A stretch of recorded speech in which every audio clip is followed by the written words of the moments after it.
Bonsoir ou bonjour les amis, ça dépend du moment où vous allez pouvoir voir cette vidéo. Je suis ravi de vous retrouver pour un nouvel épisode sur votre chaîne Foot Confidence et ce suivi qu'on accorde principalement à l'actualité du Real Madrid et à la saison du Real Madrid. Aujourd'hui, c'était la deuxième journée de la Liga. Un match, un déplacement qui paraît facile, mais un déplacement euh, où souvent les grands clubs peuvent chuter si jamais il y a une sorte de laisser-aller. On sait tous que le Real Madrid commence la saison avec trois sorties consécutives. Ils ont réussi à amener les 3 points de Bilbao. Ils ont réussi maintenant à amener les 3 points d'Almeria. Et ils auront ensuite un autre déplacement à Celta Vigo. Ceci est en raison que le Real a demandé à la Liga la possibilité de faire ces 3 premiers matchs en déplacement pour pouvoir accomplir certaines œuvres de remodulation du Santiago Bernabéu. Et on sait tous, le match a commencé de la pire manière, le pire scénario possible, c'est que Almeria a marqué à la 4e minute sur une attaque rapide où il a pris, les joueurs du Real étaient encore en désorganisation défensive et Arribas, comme d'habitude, un ancien joueur du Real, un enfant de la Cantera qui marque contre son club formateur et qui prouve que à chaque fois le Real Madrid, bah, il souffre lorsqu'il affronte ses petits protégés. Donc Arribas marque le premier but. Bon, c'est un but où on ne peut pas dire qu'il y a eu une erreur de Lénine, mais où on pouvait s'attendre à plus de la part de Lénine. Une parade, ça aurait été bien. Bon, pour dire la vérité, Lénine, à part cette gaffe, il a été assez bon aujourd'hui. Il a fait d'innombrables interventions, mais le premier but, il aurait pu faire une parade. C'est pas une erreur, je vous dis, c'est pas une erreur de Lénine, mais on se souvient souvent de Thibaut Courtois qui pouvait sortir de grandes parades là-dessus. Mais bon, pour le deuxième match, je pense qu'il a fait un assez bon rendement, que ce soit à Bilbao ou que ce soit aujourd'hui. Après le but, bah, le Real Madrid a pris le jeu à son compte. On se souvient que le Real Madrid a commencé, comme j'ai dit, avec Lénine dans les cages, avec Garcia à gauche, Carvajal à droite et un axe central composé de Rudiger à la bas, un milieu de terrain composé de Kroos, composé de Chouamini et composé de Fede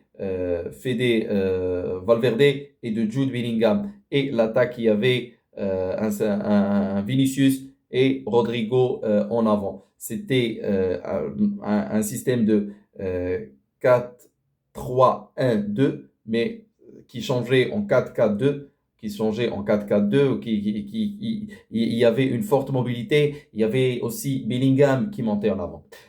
Donc le Real Madrid a pris le jeu en son compte. Almeria, il s'est retrouvé avec le meilleur scénario possible. Donc il a tout de suite bien formé ses lignes en défense. Il s'est recroquevillé derrière. Il a fermé les espaces. Il essayait de partir en contre-attaque rapide. Il essayait de prendre les joueurs du Real dans une déconcentration, dans des mauvais passes au niveau de l'intervalle, et il essayait de repartir rapidement. Mais le Real Madrid a fait preuve de calme. C'est vrai qu'aussi, ils ont eu la bonne chance de marquer à la 25e minute sur un ballon un centre de Carvajal qui rebondit un peu partout, qui rebondit sur Bellingham et qui lui revient, et Bellingham termine bien. Et donc là, le Real, petit à petit, a commencé à prendre l'ascendant. Il y avait la possibilité, en fin de première mi-temps, de sortir en gagnant, mais il y avait faute de Carvajal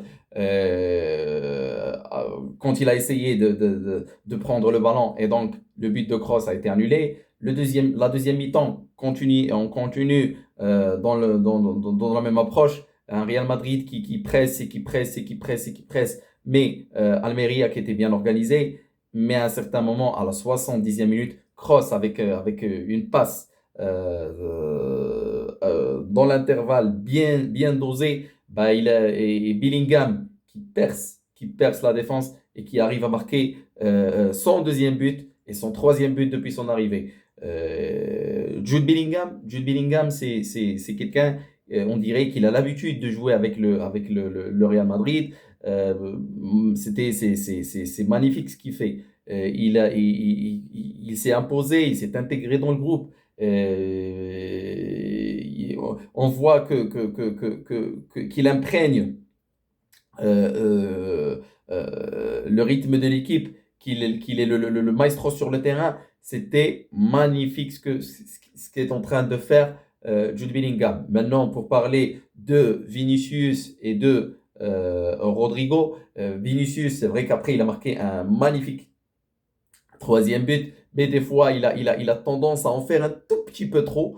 Et donc, ça, il faudrait qu'il soit beaucoup plus clair au niveau de ses décisions et que lorsqu'il prend la bonne décision, il est extraordinaire. Rodrigo aussi, il n'a pas été au top de sa forme, mais bon, ça reste un deuxième match de championnat. Le Real Madrid a assuré l'essentiel et ça reste quand même un excellent résultat. 6 sur 6 en début de saison, 2 déplacements. Il y a encore un déplacement assez difficile le vendredi au Celta de Vigo. Et donc, j'estime que c'est un bon début de saison, même s'il y a encore quelques détails qu'il faut améliorer, notamment au niveau de l'organisation défensive et la déconcentration qu'il y a au niveau de la défense et au niveau du repli défensif dans certains moments du match. Mais globalement, ça reste un match assez réussi. Je note aussi la bonne performance de Garcia. L'arrière gauche, là, il assure. C'est un enfant du club qui est considéré comme le meilleur arrière gauche de la Ligue à la saison dernière. Et donc là, il confirme pour le deuxième match consécutif que c'est un très très bon joueur, un talent prometteur. Et on voit que Modric, quelle classe à chaque fois. Quand il rentre, il est extraordinaire. À chaque fois, il nous épate, il nous étonne. Et j'estime que ces minutes qu'on est en train de gagner avec Modric en le faisant reposer, bah, ils nous seront très très utiles en fin de saison. Et franchement, j'invite Carlo Ancelotti à essayer de le garder frais, lui et Kroos, le plus de matchs possible. Le plus de matchs possible, bien sûr, en veillant à ce qu'ils aient le rythme de la compétition. Mais tant qu'ils seront frais et qu'ils auront beaucoup plus de fraîcheur en fin de saison, ça peut nous faire beaucoup de bien. Maintenant, le plus important, le Real Madrid a besoin d'un avant-centre. Le Real Madrid a besoin d'un finisseur. Je veux bien que Rodrigo et que Vinicius sont parmi les meilleurs ailiers du monde. Joselu, c'est un bon remplaçant, mais désolé, le Real Madrid ne peut pas se permettre, ne doit pas faire une saison sans avant-centre. Tant qu'il n'y aura pas l'avant-centre type, l'avant-centre tueur, l'avant-centre qui va finaliser les actions et qui va aussi attirer les défenses, il y aura une énorme difficulté pour nos ailiers pour essayer de faire la différence à chaque fois. Parce que quand ça va bloquer, quand Bellingham va bloquer et quand les ailiers vont bloquer, franchement, ça risque de devenir difficile. Très bien, ça reste quand même, comme j'ai dit, un excellent match, 6 sur 6, mais attention, l'avant-centre est une nécessité.